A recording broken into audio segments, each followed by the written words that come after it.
describe how this is operating. But the why behind it is kind of banal, in the sense of it's money and power. So let's say you have something that would fit on a little table this big, and it's a generator, and it's pulling energy out of what's called the quantum vacuum, or zero-point energy field, which was proven to exist back in the 50s. Now, physicists have described this energy field. If you had a coffee mug, the amount of space in that coffee mug has enough potential power to boil off all the oceans of the world, quote unquote. It's what Tesla called, not the fake car company, actually Nikola Tesla. I call it fake Tesla cars because if they're plugged into the grid, they're not real Teslas. We'll get into this. But that energy field is everywhere, and you can tap into it. And when you tap into it, you're tapping into this energy field that can be converted to electricity or thrust. So is the energy field, is it everything in between objects? Is that? It's not just between, it's within. So if you let's take the chair you're sitting in or I'm in. It's occupying a volume of space. Mm-hmm. When you get past the molecular to the atomic level of this, and then subatomic, the quarks, you get this into this pluripotent, it's like the foam at the surface of the deep ocean. Okay. That all of matter is fluxing in and out of. The early Lockheed Skunk Works man-made UFOs were called flux liners. Flux liners. Yep.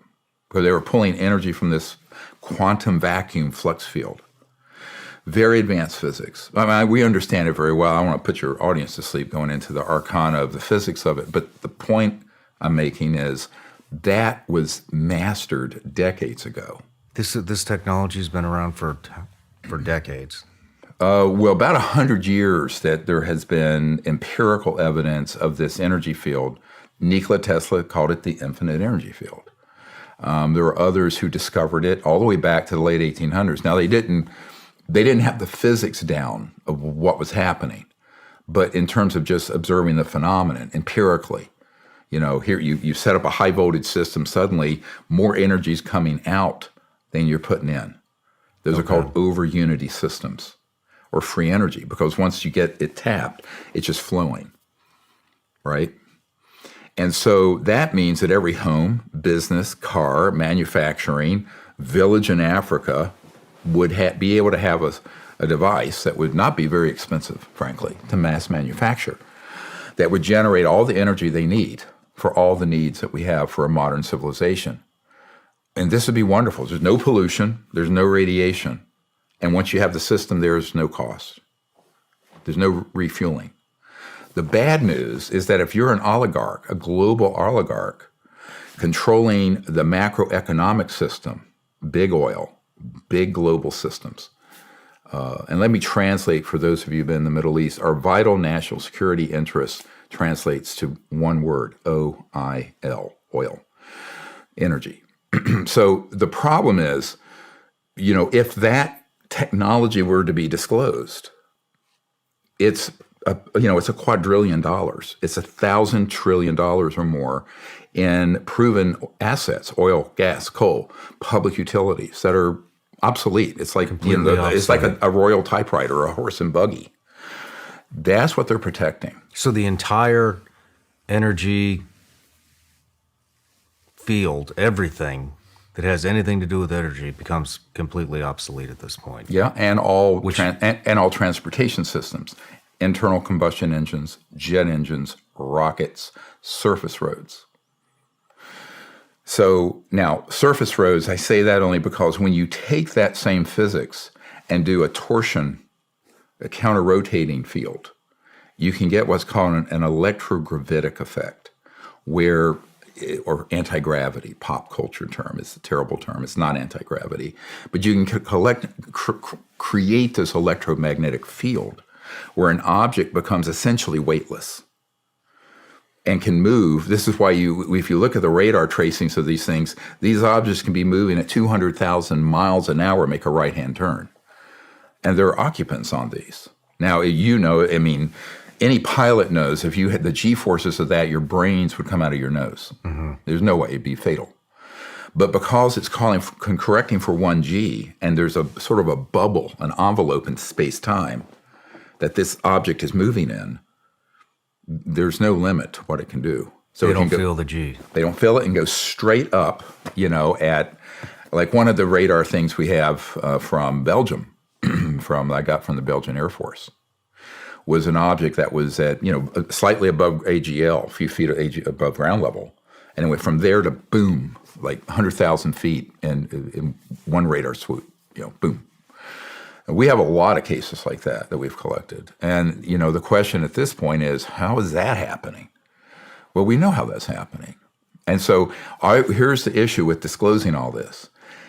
When you get past the superficial level, here's a machine, here's a device, here's this, the scientists like myself are going to say, well, how is it doing that? And if they have a thinking brain, mm-hmm. which of course is a big assumption now with our educational system collapsing, sorry to say, but my God, I mean, the kids that are now trying to get educated in the system now, God help us all. So, but the fact is that's going to be asked.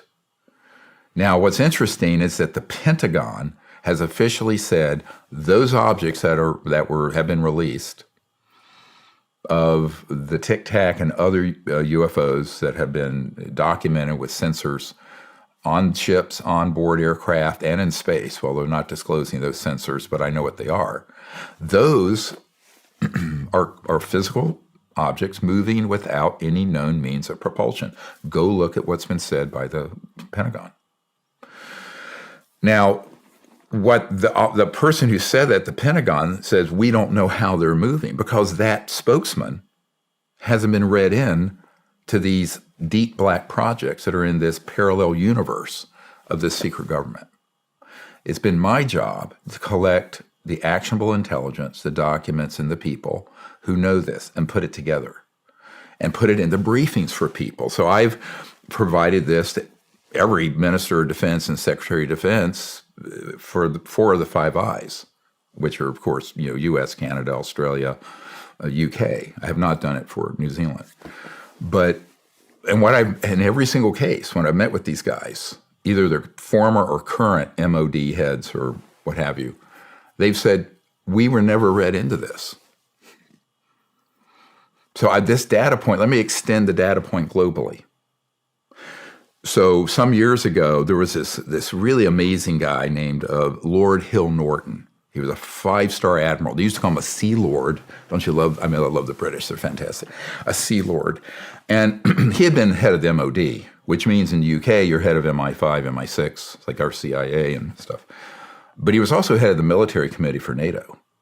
And I met with him at his house in Wiltshire, in Hampshire, in England, some years ago. And he asked me to come because he wanted me to bring the briefing document that I had put together for the president. I think at that time it was the late Clinton years. And I said, all right, I'll come over. And I went over with my 4 daughters and wife, and they went off to see the Salisbury Cathedral. And I went and met with this former MOD head. And he was livid. He says, this never came across my desk. I was never read into this. And I said, and yet I have files from your own MOD about the landing of one of these objects at the Bentwaters, Rendlesham Forest, Bentwaters Air Force Base. No kidding. Yep. I have the documents. I have the trace landing. I have the U.S. military Air Force people's testimony that were there. So at this point, I have about 1,100 of these folks. What's a trace landing? When one of these, in this case, it was an extraterrestrial vehicle, not one of the man-made ones. So we call them ETVs for the ones that are of extraterrestrial origin. The ones that are man-made are often called ARVs, alien reproduction vehicles, meaning that they're simulating, not totally, but simulating the energy propulsion capabilities of what we've reverse engineered and studied since the 40s. Okay. We'll get into this in a moment. What's the technology transfer arc from the 40s to now. And that's very interesting. It's going to be in our new film called The Lost Century, and How to Reclaim It is the subcaption title. But the Minister of Defense was furious. And you know, he was a bit bombastic and kind of, you know, his piercing blue eyes, a real character. But he was, I think he was hurt. I mean, if you have that level of responsibility and you find out you were zoomed on probably the most important military and intelligence issue in the 20th century, in 21st century. He said, well, why wouldn't they have told me? So it becomes personal for these men. And I said, well, let me ask your question with a question. And he said, oh, what do you mean? He thought I was being an impertinent Yank, which I can be. But no, I was doing it as sort of a way of sort of illustrating this point. And I said, well, what would you have done if you had found out that there was an organization and a project, global, that had engaged in assassinations, wet works of innocent people, killings, so CIA term wet works for, you know, if you're on the watch group list, which I have been on, and that is engaging in all manner of criminal activities up to including drug running, has embezzled trillions of dollars from Western economies. And they have the technologies that would save the Earth's biosphere in a generation in poverty. But they are now an existential threat to the world and to the United States and your country, United Kingdom.